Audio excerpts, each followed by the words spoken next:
Yeah. Good evening, everyone, and welcome to this session of CENTA Webinar Series. I'm Priyanka, Chief Operating Officer of CENTA. For those of you who attend our webinars regularly would realize that this session is quite unique in the sense that it focuses on parents as well as teachers in their role as career guides for the students, not just to improve teacher competencies, but how you can support kids in choosing the right career or making or guiding them in their way to choosing the right career. And right career counseling is very, very crucial. I'm sure most of us would realize that. Very crucial for students for their long term happiness and fulfillment, but also to ensure that they are able to fulfill or reach out to their maximum potential, do justice to their potential. And hence, we thought that we should have this session so that we can kind of help you take that right step in your children or your students' life. Before we begin, can I just request all of you to put in the chat whether you are attending this session in the role of a teacher or a parent? And it would just help us kind of get our messages appropriately shared with you. So if you can just put in the chat whether you are attending the session as a teacher or as a parent. And the reason I'm asking this question very specifically is that this session was kind of open for parents as well. So I see lots of teachers attending. Okay, that's interesting to know. So those of you who are attending as teachers, you are attending only for your student. Huh, okay. So like Goma Joshi has written that role of teacher and parent both. So if you're attending the session in the role of a teacher and parent both, do let us know that as well. Because the way you need to be supporting your own child versus the student, it might be a bit different and it will help our guest share her learning appropriately with you. Very interesting. So we have both sets of people playing both sets of roles. Very, very interesting. So now I would like you to introduce you to our guest of today, Miss Priya Sen Gupta. Priya is CEO and founder of the EdTech platform LifeVitae, and she has more than 20 years of corporate experience, initially in India, and then she moved to Singapore. She has worked in the tertiary education sector herself, notably teaching finance at various MBA institutes.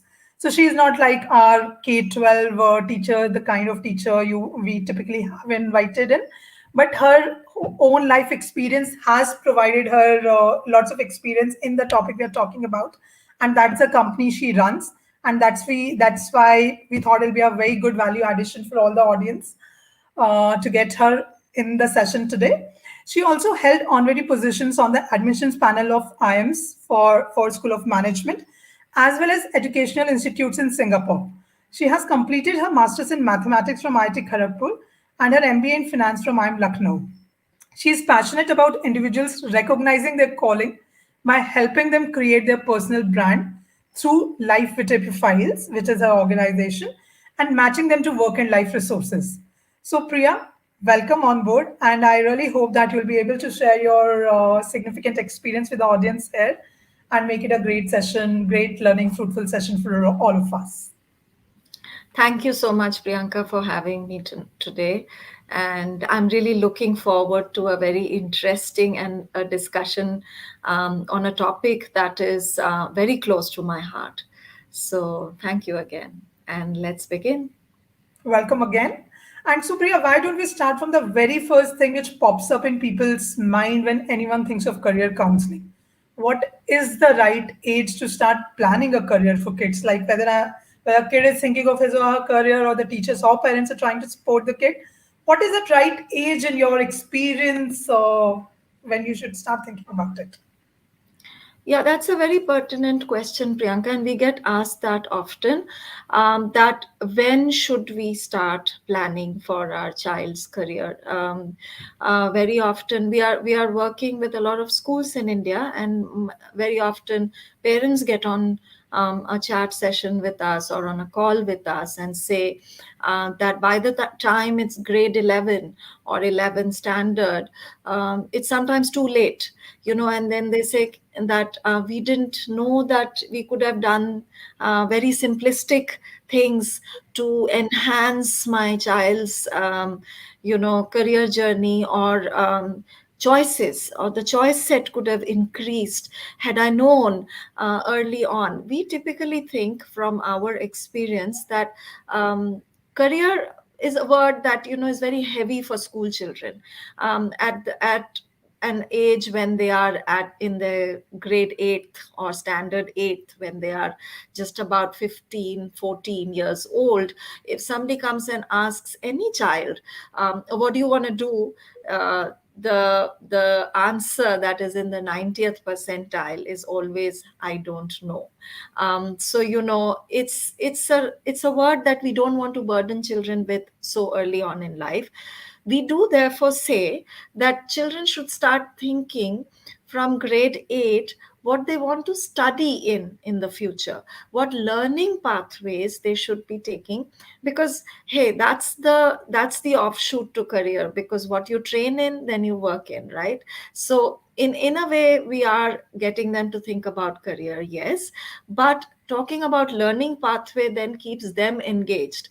Otherwise it becomes a conversation between the adults and the parents of the children. So the adults could be the school counselor or any other company who's advising the school, or the teachers even, and the parents, because the children at that age, career is such a far-fetched thing for them. Well, However, that's a if you very, start, very pertinent, very interesting perspective, Priya, which you are bringing in, that kids at that age are thinking about what do they want to study.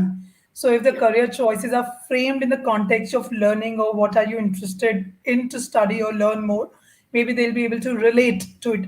But otherwise, this is such a common question that even if a kid is in grade 1 or 2, you keep on asking, so what do you want to become when you grow up? yeah, And you get yeah, like all variety of answers. They might be serious, they might be completely wacky, yeah. depending on whatever cartoon show is in the Yeah, fad then and there.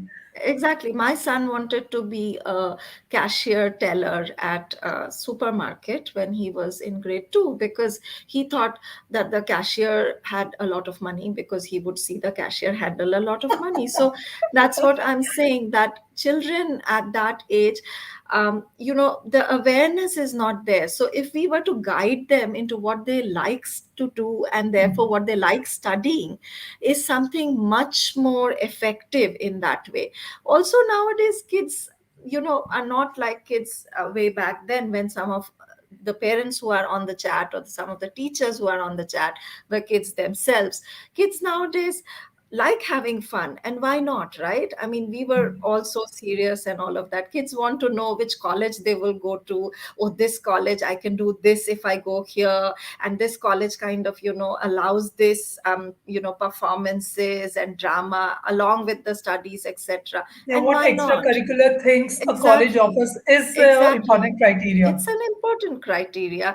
And therefore, to entice a child in starting to think about what their learning pathways should be, or what they like doing, is much more effective than asking them. And therefore, we are the conversation, because hey, learning pathways will lead you onto a career, right? So therefore, that is that age group, to answer your question, that around 14, 15 is the age group when a child should start thinking, or the parent or anybody who's advising the child, be it teachers, be it counselors, should start thinking which direction should they start going into. And if there was a tool which a child could sort of take to understand that, okay, I like studying this. And sometimes it happens that children want to do something, like for example, a child's parent is a doctor, a child's uncles have all been doctors, the grandfather's been a doctor. The family says that, oh, It's a this medical child will, family. yeah, it's a this our child will be a doctor. Whereas the child really at that age, either doesn't have interest, or the child knows that, okay, I have to be a doctor because that's the expectation of me. But sometimes they feel as if maybe they would not be able to, or be capable of being a doctor. In which case, then there should be some kind of a means, or some kind of a method, to tell the child that, okay, if you're not measuring up to some profession that you really need to go into, or you really have to go into, or you really want to go into, then here are some of the things that you can do. So Hmm. For that, grade 8 is a great time to kind of bring that intervention in, because if it's Hmm. a child is in grade 11, let's say a child has this thing about, or the family is saying, oh, you have to be an engineer, and if the Hmm. child is in grade 11 and does not like maths already, that's quite anxiety driven Hmm. thing. Then in grade 11, when the child doesn't like math or doesn't like physics, Yeah. may be great in math but doesn't like physics, it freezes in physics. And for that child to kind of think that, oh, I have to sit these entrance exams in a year's time, it just gives rise to overall Hmm. anxiety. They put Yeah. that together with teenage that is And if going that on. matter, the kid knew about this thing much before, like in Yeah, grade in 8 and grade 9, as 8. you're saying, there is Yeah, time.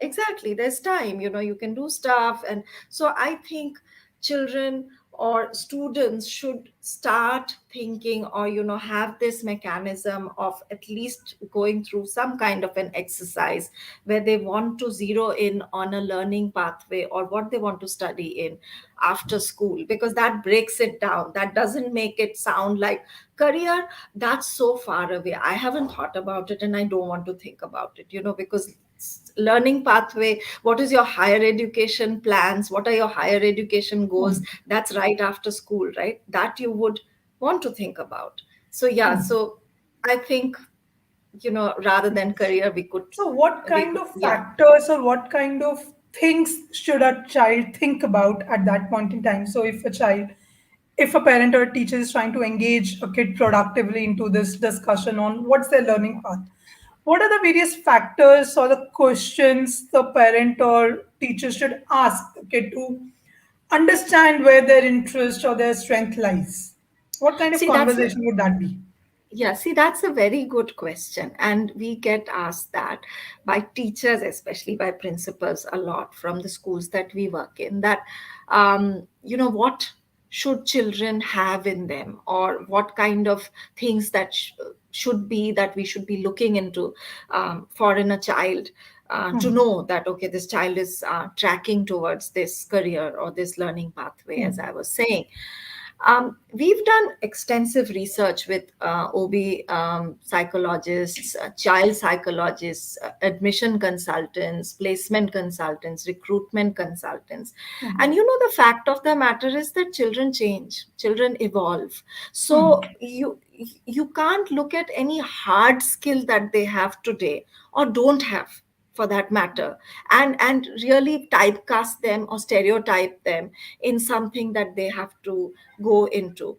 Rather, if we look at soft skills or pattern recognition, patterns that a child may exhibit. So for Hmm. example, I'll give you an example. If a child is a runner, yeah, if a child runs in school, like loves taking part in sports events, especially track and field events, and is competitive runner, has done all kinds of running in school, etc.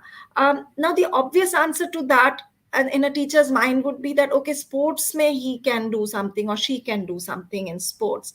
Yes, that's a very obvious answer. But in my own journey with psychologists, with I've done extensive, like a full year of research has gone in. I've realized that what really sets a child apart when they are runners, and this is an example that I'm giving, is their resilience. Because when you run, you get hurt. It's a given. Like on track, someday Hmm. there'll be a Of course, sprain, yeah. someday you'll fall down, someday you'll We all bruise your have seen the knee. Olympics recently and seen the Yeah, heartburn and the exactly. injuries there. Exactly. That's why I brought in the running thing, so that everybody can relate to what I'm saying. So, what happens is that this child who really likes to run will overcome that injury, do something, try and train themselves back to make themselves fit again to come back into running. Now, the reason I'm saying this is that, yes, their running is in the forefront, their fitness is in the forefront. You can close your eyes and say that this person can go into sports. But what also emerges from this is that this person is very good in resilience, because this person is taking injury in their stride over and over again. If a person has run, for example, and I'm simplifying the psychology behind this, but I'm just giving an example here. If a person is running, for example, and keeps coming back to the track even after injury, whatever, and keeps doing this, one thing that is coming very strong is their resilience. One thing is their sense of purpose, their mission, they're driven. They are really focused on something.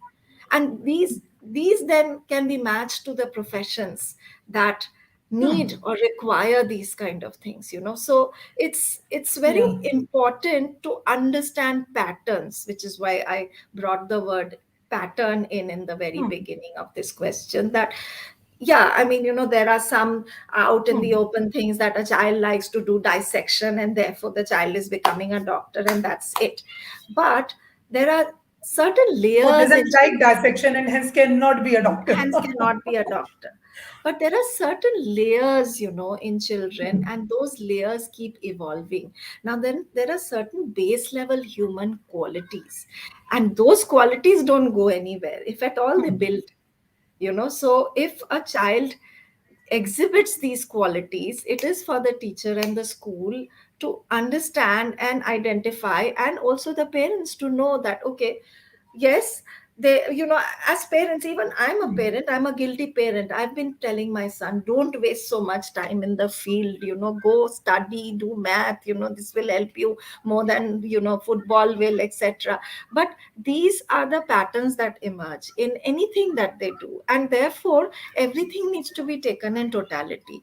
Every aspect of that child has to be looked at holistically to understand what they would succeed in. Because, hey, as Hmm. parents, as their guides, as their teachers, what do we want? What is our end game? We want Hmm. to see them successful, right?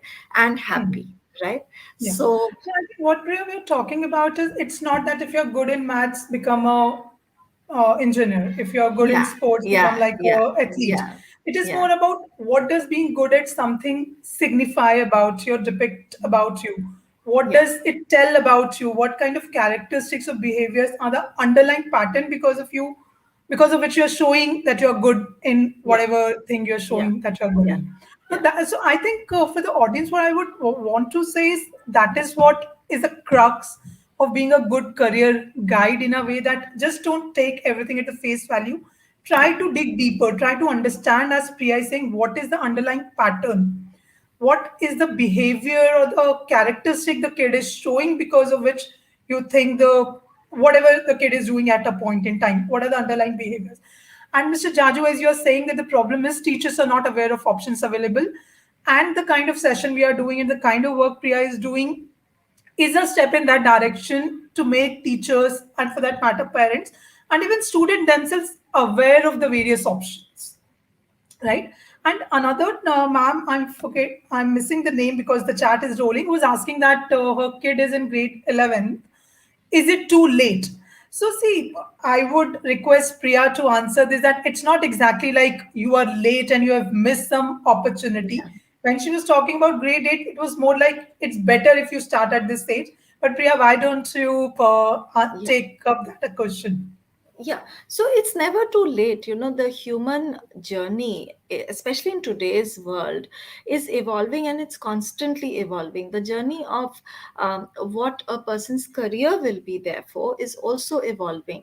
I'll give you an example. In today's world, I'm sure you've heard of this buzz phrase called future of work. Everybody somehow has started to talk about future of work. You open LinkedIn, you will see at least 10 posts in your feed about future of work. Now, what's future of work? It is about, what the world is coming to, how automation will affect our children or the new workforce that is going in, etc. Now, what happens there, therefore, is that people or students or individuals, what they train in today is becoming obsolete very fast. So, nothing is cast in stone, is what I'm trying to say. Therefore, that, in grade 11, if you take something and you say that, oh ho, galti ho gayi, or like, oh, this was too late now, I don't have any choice.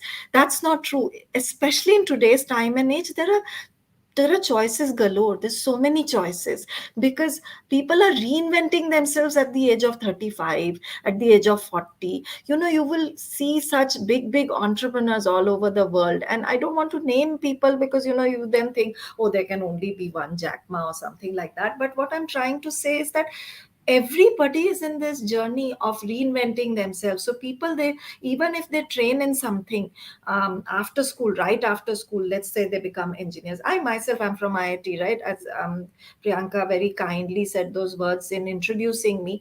So my classmates, for example, we were only 5 girls in my batch of the IIT. And I was in IIT Kharagpur. We were only 5 girls, so you can imagine the kind of competition that we went through to go through the whole 4 years, etc. But what happened was that out of that, only 2 girls are doing hardcore engineering stuff that we trained in. Yeah, the others, one of them is an interior decorator. So what is late for that person? Tell me. In grade 11, if their mother or their father had come and asked that, is it too late for my child to be taking the IIT exams or whatever? Because they would anyway, she's my age, and she's reinvented herself in doing something completely different from her training, and doing well at that because she's found her passion in that, and she's earning enough money and more than her engineering job. So that's what I'm saying, that there is nothing like missing the bus. There is nothing like becoming very late. My own life story is like that, I would suggest that take gap years. It's okay. It's your life. It's about understanding who you are. I took a gap year and then I went to IIT. It's okay. I always tell children, I always tell parents that if you need some time for clarity, take a semester off. It's okay. It's not going to affect in the long run. Nowadays, in our times, it used to be, oh, the CV has to be continuous. Otherwise, employers are going to not hire you. Now, no. And especially after COVID times, not at all. We are looking at the whole employment scenario changing all over the world. And therefore, the most important thing that really matters is enjoying what we do, and therefore feel happy in our everyday life. That is the most important thing. So it's about Yeah. make the best decision at a point in time. If you Yeah. are starting the planning at grade 8, do whatever best you can do at grade 8. But if you haven't done, it's perfectly all right. Do it in grade 11. If you honestly haven't done it in grade 11, it's perfectly all right even in that case. Basically, these kind of sessions and these kind of discussions are more to give exposure on what are the various options, how you can think about it, how others people in the past have thought about it. It's just to give that, broaden the horizon in a way, not to say that a particular age or a particular stage is right or wrong to make career choices. And as Priya has explained very well, giving examples, careers do change a lot these days. People are very fungible in their skills, and even employers are being very open minded in the kind of skills they are looking for, the kind of people they are looking for. The whole 21st century skills which people talk about, and as teachers, you would really be aware of those concepts, is all about the fundamental skills of collaboration, creative thinking, innovation, etc. etc. They are not about whether you were an engineer or you were a doctor or you were a graphic designer. So that is what becomes important. And as Mr. Bilal is asking, as a teacher, what should we do for our students related to career counseling so that we can help them in choosing best field?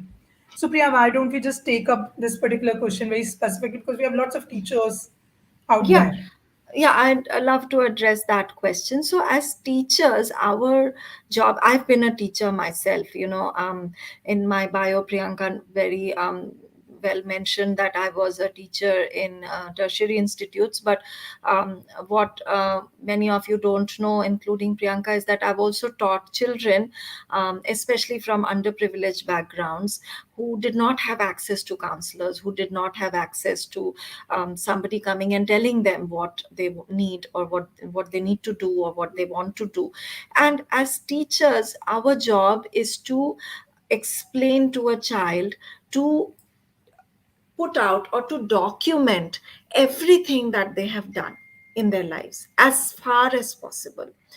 Because there are some obvious things that come out of a child's profile. If you see a child in school, for example, this child is good in math, and you always have this thing in your head that this child is good in math, this child is good in math, so isko to engineering banna, this person should go into engineering because this child is good in math. But what happens is that everything makes a person, and we always encourage teachers to allow the child to document everything that they have done or doing in the meantime. Like, they could be doing taekwondo classes, they could be, in the quiz team together with another child in the same school, they could be in taking tapestry lessons, they could be a dancer and good in math. Some of these things are me. I used to be very good in math, but I was a Bharatanatyam dancer. I was very good in history also. So, a lot of teacher bias used to come into when they would start telling me what I should be doing, because they would say, either become an engineer or become a math teacher. Because, I was a girl, and in our times, it used to be very much about women should become teachers, etc. But what I'm saying is that a lot of things got left out in that building my profile, in building that holistic picture of who I really am.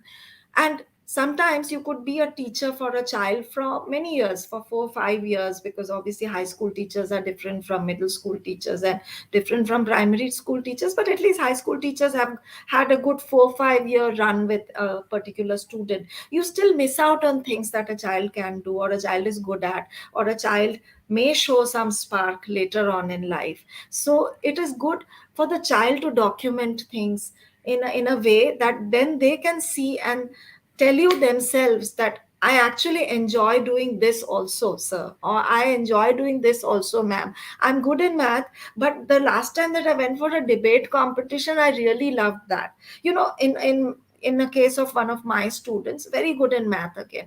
Yeah. And everybody told the student, I was the student's college teacher, so I did not see the student in school. Everybody told the teacher, you have to do either engineering. The child did not want to do engineering. Then they said, okay, then do research. That's how the child ended up in my class, because I used to teach finance and research. Or do research, or become a teacher. Now the child, when one day the child ended up being a mentee of mine, and one day I was having conversation, and then I realized that this child is an extrovert. The child really likes to talk with people. Now if a child is who's an extrovert and likes to talk with people a lot, just because they love math or they are good in numbers, to expect them to go and sit in a lab and just do research, they'll be miserable, right? So that this is the example that I'm giving to say that, okay, if you look at the first cut image that comes out of a child, that okay, this child is good in math and therefore has these things to do, you're missing out on certain elements which everybody thinks the child is thinking, but ye to obvious hai, this is obvious that I am an extrovert, why should I tell this to my teacher? The teacher is missing that point out. Yeah. So there are professions which can therefore be an intersection of being good in math as well as having a lot of people interaction. Yeah. And ideally the child should be going into some profession like that, where they can do research but they have a people fronting job, where they are not miserable in a lab where they don't see anybody and only two colleagues for the whole of the year. Yeah. So that's what I'm saying, that to answer that question very simplistically, it is always good for a child to list out all the things that they are doing, because the child themselves don't know at that age. Awareness is very low. If you go and straight up ask them, what do you like doing, or what are you good at, um, more often than not you won't get the answers which will complete the picture. Tell them to jot down all the stuff that they have done, all the stuff that they've Yeah. enjoyed doing, Now that's and a that. very, very pertinent point Priya is making about noting the, like kids or students should note down their strengths, what they like, what they don't like, etc. And also do it very regularly, because as it all of us understand, these things do change. The kind of person I was in grade 6 might not be the kind of person I'm in grade 8 or grade 10 or grade 12. Someone who knew me at grade 6 might not realize that I have changed. Someone who knew me at grade 8 might still be keeping the same impression of me when they are guiding me for my career options if I get to meet them when I'm in grade 11. But if I, as a child, am documenting how I'm evolving and I share that thing with the person who is helping me or who is guiding me, whether a teacher or parent or relatives, friends, family, whosoever, the people or that guide can see the transition, can see how the child is evolving and can give better guidance. So it's very important for the children to see how they're evolving and keep it documented, because at a point in time it's very easy to think, oh, I know of course who I am an extrovert or I like maths. What's there to note in it? But that might not remain true forever. That might not honestly remain true even after 1 year or 2 years.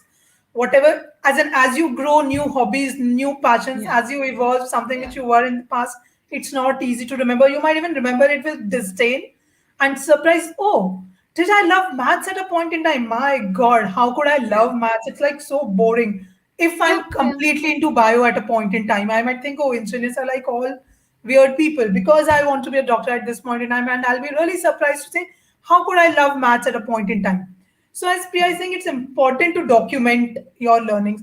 And just before we move on, Shampa ma'am, professional gaming is a profession. yeah, If your child wants to become a professional gamer, whether there's scope of success or not depends on lots of factors. But professional gaming is a valid profession these days.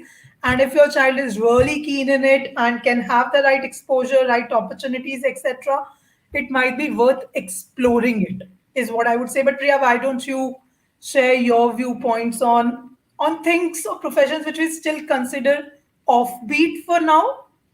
yeah. So, so here I have to, uh, refer to the platform that we have built, and I would just talk about that very briefly. That LifeEater therefore lists out the whole world's career options. And when we say the whole world, we literally mean like any career option under the sky. And we have listed out on the platform every course college combination that is available.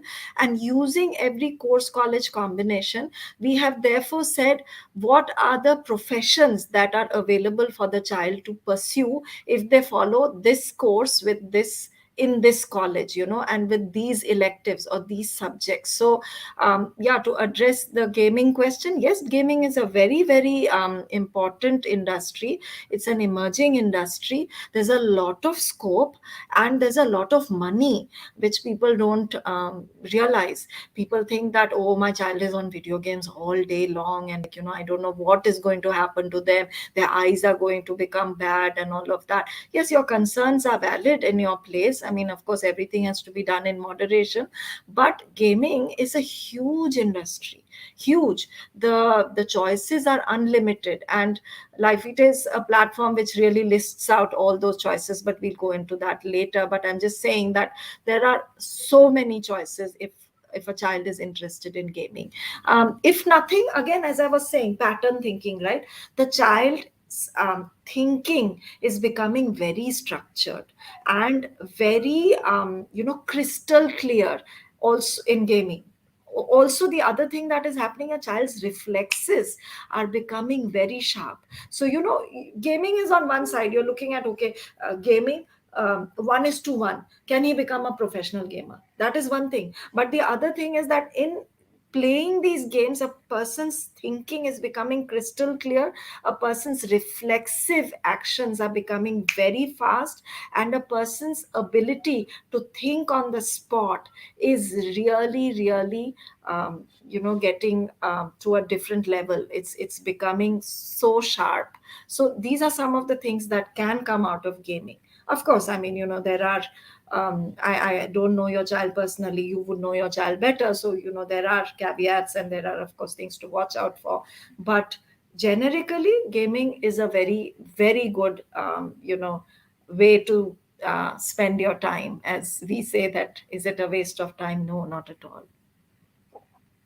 So, if you are a teacher, Priya, what kind of things you can observe so that you can guide kids? And these are not like primary kids where teachers are like really engaging in observations, etc. But in senior grades, what kind of things you should try to focus upon so that when the discussion comes, you have those points ready to be able to share with the parents or with the kids and help them move in the right direction? How do you go Yes. about it as a teacher? Yeah, so this is where, LifeVitae as a platform really has aided so many teachers. So we work with a lot of schools in India, and LifeVitae as a platform first helps the child document everything that they have done within class, extracurricular activities, any hobby, interest, passion that they have followed, and also real life experiences that the platform asks. There, and teachers really have found it handy. You can go onto our LinkedIn page and listen to some of the testimonials that some teachers have talked about. And if a teacher can guide a student to a certain tool, because as I was saying earlier, that a teacher should ask a child to document, it's not possible to go through so many documents all together, because let's be realistic here, every teacher is looking at 200, 300 students. How far is it possible that you're looking at everybody's documentation? You'll get lost, you'll get muddled in the head. So a tool like this can really help teachers go into the deeper aspects of a child's ability, because in our platform, at least, we use AI, we use artificial intelligence. So we actually then match the child based on all that they have done to the career choices that they should be tracking towards, or the learning pathways that they should go towards. So as a teacher, it is the job of a teacher, when it comes to a career conversation, to help a student become more clear. So how in Hindi we say gant bandha hua, like how things are all in a knotted brain in a child's or in a teenager's brain, that like everything is mishmashed and everything is mixed up. A teacher's job is to clear those cobwebs and to make things more simpler, more clear, and directional. Give them some kind of a direction. Now it is not humanly possible for one teacher to do that, or one counselor in a school to do that, which is why platforms like ours carry a lot of favor, and therefore a lot of teachers use, and actually it's a school wide thing, so a lot of schools use LifeVitae, and then a lot of parents use it also. Our parent links are different and all of that, and at some other point we would talk about that. I'm sure Priyanka would circulate that on the feedback link, etc. But Sure. yeah, Yeah. to answer that question in one line, a teacher's job at this point becomes about removing those knots in the brains of a child and making their thinking process smoother, clearer, and more directional. Adding on to that, Miss Shaylee is asking, usually at early age, child's interest changes all the time Yeah, and having no focus on any certain track. yeah. How do we guide them to focus on a certain track that will be more beneficial to them in the near future? Yeah, that's a great question. So again, I can't help it, but I have to bring up LifeVitae, because or any kind of a documentation that you're doing, because anywhere that the child has done anything, if you're documenting that, you have that whole basket in front of you. That if it's your child, then listen, you can easily do it yourself, because you don't need a platform, because you've seen your child grow. You've seen your child go through various instances, various situations in life. You have so if you sit down with your child, if you're sitting down with your child regularly and asking them that what do you like to do in this situation, what did you learn from it, what was the situation, how did you react, how did you cope, what did you learn from it, a lot of answers come out like that. And again, I would go back to how no profession is the last stop. It's not like, okay, I have my child was good at something, and therefore I thought that my child will be good at this, but in grade 11 now I'm seeing a sudden change. I'll give an example. One of the counselors that I was talking to the other day, she said she got a child from Dubai, and the child was very good in math, physics, always wanted to do engineering, but the child also was very good in English writing, and the child was very intrigued by law. So, this counselor, the person that I was speaking with, she suggested to the parents of the child that listen, just to avoid confusion when the child goes on into college, because, you know, as parents at this age, you know, all we want for the child to be happy and to be satisfied and not frustrated in college, you know, because that's where all the mental well-being issues start cropping up, etc. So she said that why don't we try to put this child in a law course for a summer and see, just be a law intern and just see. The child loved it so much that he's now pursuing law. So, you know, that's what I'm saying, that there is nothing like right or wrong. Let children, we as parents, you know, what do we want our children to be? To be happy and to be successful. They should be independent, they should be able to earn money, they should be rich, right? That's all what we want, right? No parent would forcibly force a child into something that is giving them anxiety, or you know, giving you know, making them frustrated, or giving rise to a lot of mental illness issues. But why does it happen? Because parents, as parents, we feel as if, you know, there is no other option. You either have to do this, or you will not be able to go onto the path that I'm foreseeing for you. You will not earn as much money as I think you will earn if you follow what I am saying. And that's what I'm saying, that if you get a guide early on who tells you that, you know, there are a lot, every stream, and I'm saying every stream, has a chance or an opportunity to make money, and lot of it, you know, because as parents we are not fixated. It's not as if we've written on somewhere that yes, I will make sure that my child wants to be engineer. Why are we pushing them towards being an engineer or a doctor or a lawyer or an accountant? You tell me. For money, right? We want them to be comfortably off, we want them to have a good life, we want them to have affluence when they are middle aged, right?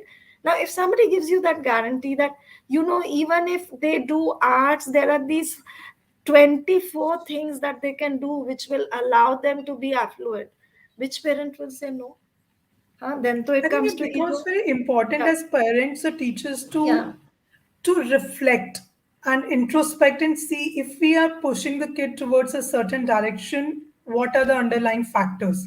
As Priya is saying, if they are simply that you want your kid to be comfortably settled in life and be happy, and you are not very fixated on a particular profession, then you need to figure out in the chosen profession or in the preferred profession of the kid what are the options available. It's not, or if you definitely just want the kid to be engineer, then also you should reflect and introspect, like, why do you think the child needs to be an engineer? Is it some other factor which is driving that decision or that preference of yours? If yes, is there any other profession which can kind of help bring the your concerns or your cares, your preference and the kids' interest and the kids' priorities together?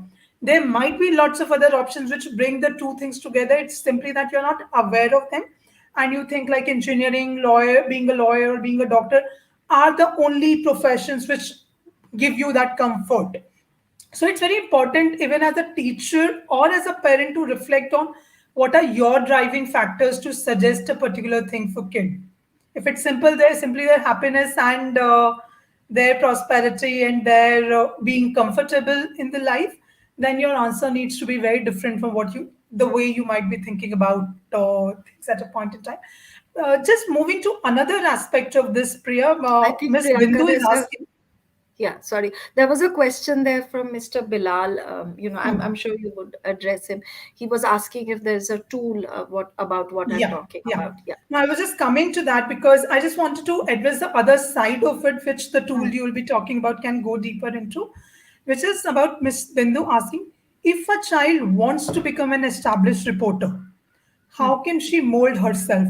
What are the trainings she has to undertake? So while Ms. Bindu is asking about a very specific profession, I think the question is a bit broader than that. That if a child knows very clearly that this is what I want to be, like I Hmm. want to be a scientist, I Hmm. want to be astronomer, or I want to be this, or I want to be that, and Hmm. is very, very strongly aligned towards that profession.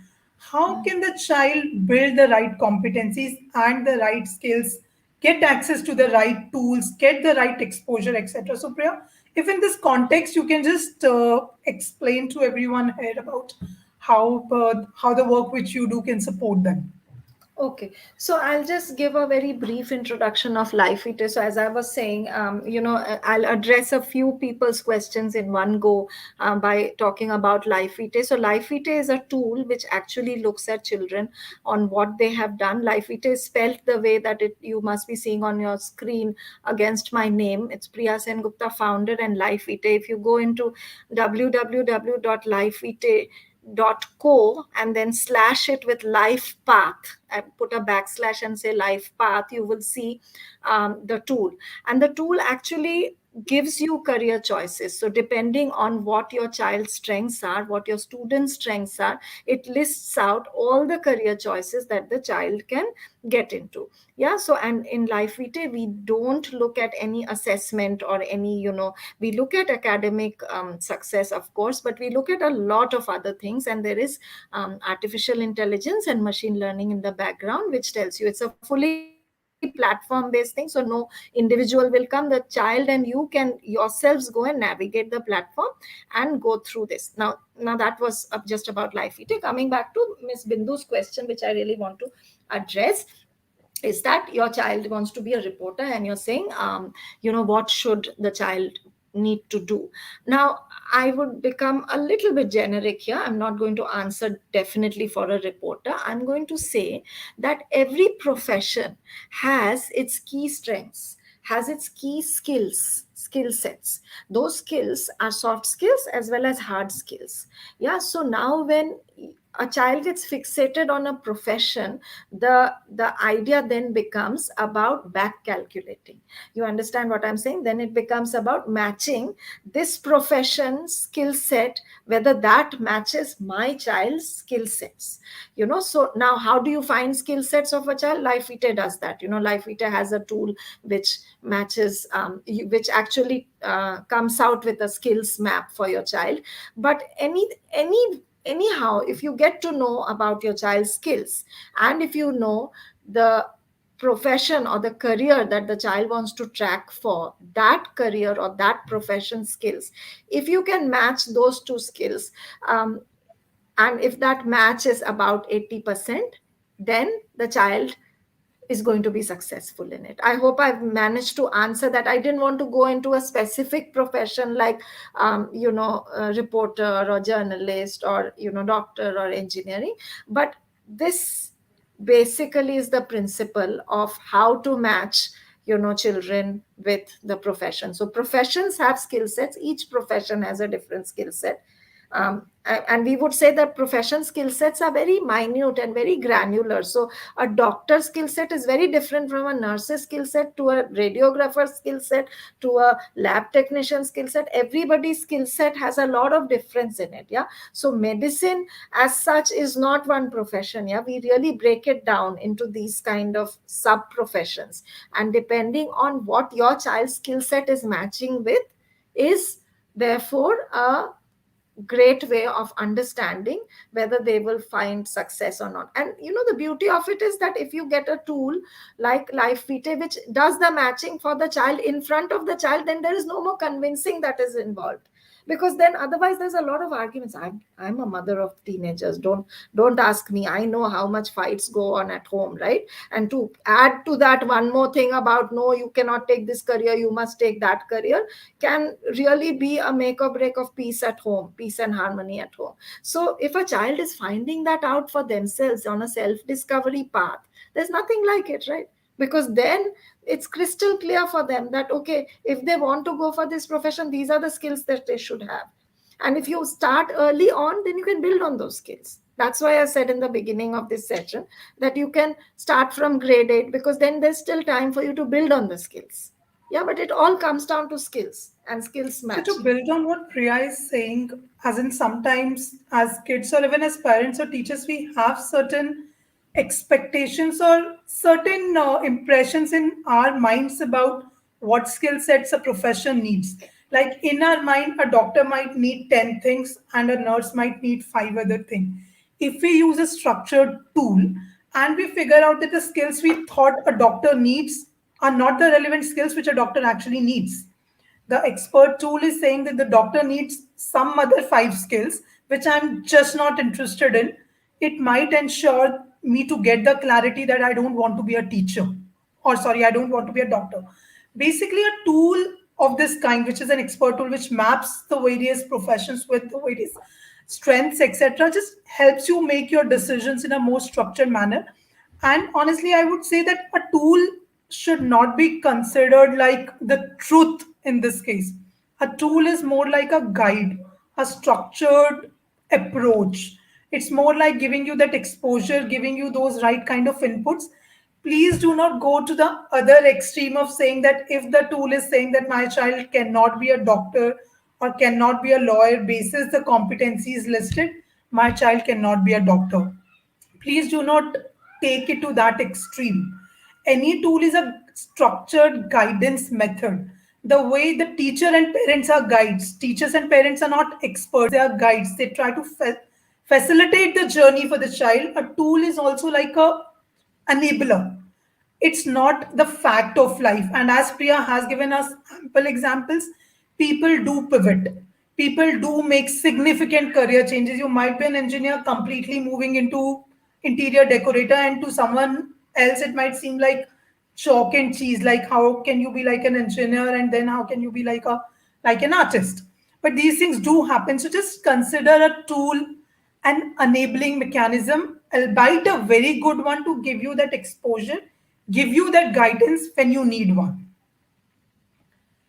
So that's what I would like to add, because sometimes I've seen people moving from one extreme where you just go by your gut feeling to the other extreme where you just think that if you have got like an expert, whatever the expert is saying, and I'm talking not just about a tool, but even about like an expert counselor, Yeah, right? at So do, LifeEater, yeah, sorry, at go ahead. LifeEater also we believe we do not shut doors. So the tool will Exactly. never tell you that you cannot do anything. The tool will tell you this is what you can do, and this is what you can build upon. Should you do something? Should you want to do something that is not come up here?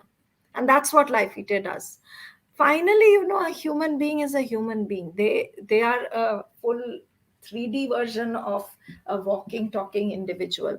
So you it is up to how much that you have input, which then gets you an output.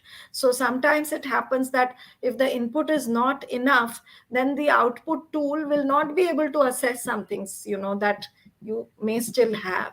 And never forget that a tool cannot be empowered so much that the tool is deciding for you, because what is deep down in yourself, only you know, and maybe sometimes you also don't know, which is why maybe you haven't put it out there, right? So it's only a guide.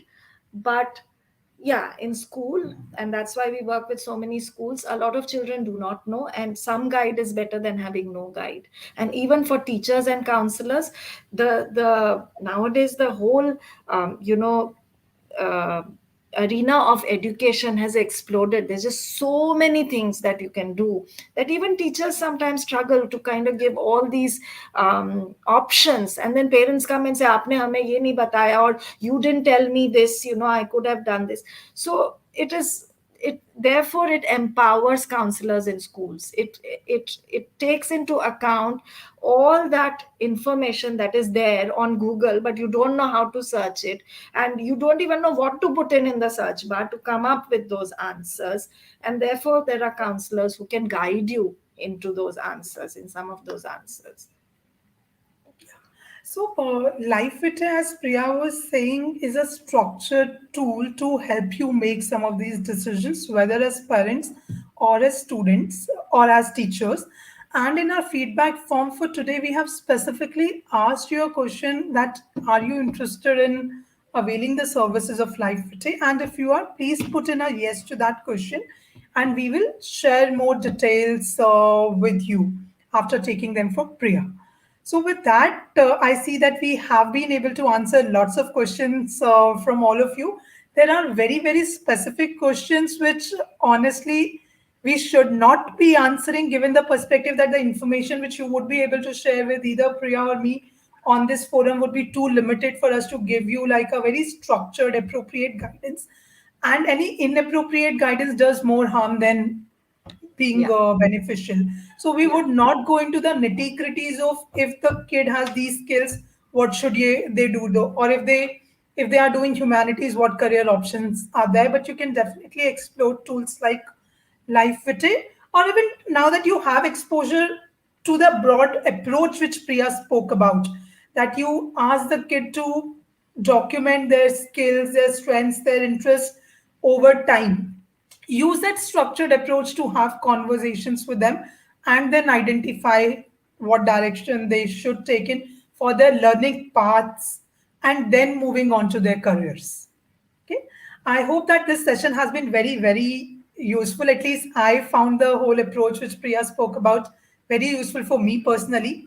So thanks a lot, Priya, for providing your insights into this important topic. And we, Priya and I, both really hope that all of you who attended the session also found it useful. And as you would find it useful, please do feel free to share the link of this session in your networks. The session is on YouTube. So please do feel free to share it with other students, with other parents, teachers, etc., so that they also get the exposure or get to understand a structured approach to look at this very, very important topic. And with that, I would like to thank everyone who attended the session. Thanks a lot to Priya to come and share her experiences with us and make it very interesting and relatable, giving the relevant examples which many of us could relate to because we have lived that kind of life. And with that, see you all in our next session on how to use Bitmoji effectively. And besides that, we are also running a small competition towards 5th of September, which is I Love Teaching Because. Check it out on my center. Have a good day and nice weekend. Thanks a lot. Thank you. Thank you, Priyanka, for having me here tonight. And thank you for giving me this platform. And I'll see some of you around. Yes, please. Have a good weekend, all of you. Thanks a lot. Do take care. Bye bye. Thank you. Bye bye.